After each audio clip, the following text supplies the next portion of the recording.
This is Kate Wilson, reporting for the International Consortium of Investigative Journalists.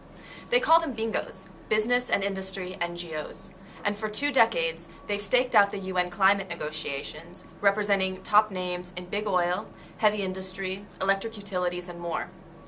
These well-financed, behind-the-scenes players network with policymakers in hopes of swaying the climate debate in their favor. For the longest time, in the early days, it was primarily the energy industries, the ones who felt most threatened at the time. What's interesting now, though, is that you've seen a shift over the last 10 years, maybe in particular in the last 5 years. Now you're seeing much more organized in the way of wind power, global wind energy coalitions, those kind of things. Very effective, but carrying a slightly different message than the traditional oil and gas folks had been carrying in the 90s, which was, go slow, go slow. Unlike global warming deniers of the past, carbon emitters today know a global treaty is coming. So they try to slow and weaken the outcome, many arguing for distant reduction targets and permits to allow them to pollute without penalty. The international networking they do at the UN talks increases their influence at the state level. As a bingo, you can have very little effect at these meetings. The only way you really get leverage is if you can actually convince the delegation at home that it's in their interest to have an instruction that says this or that. As industry officials told us, lobbying at the UN talks takes many forms.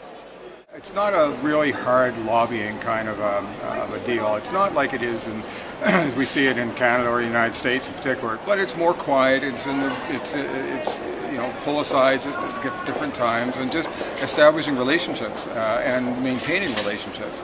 We are a lobbying organisation.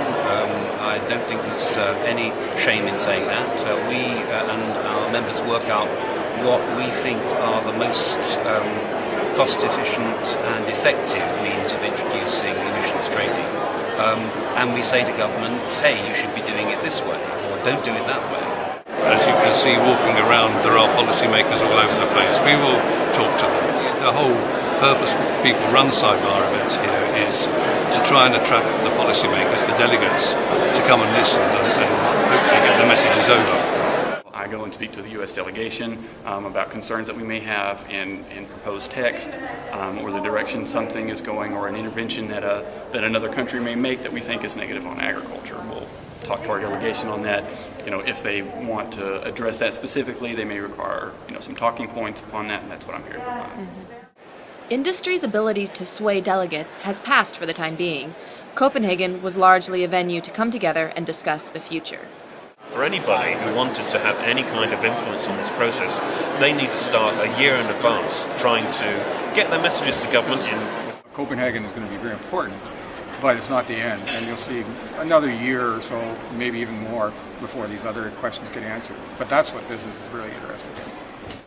This is Kate Wilson, signing off for ICIJ.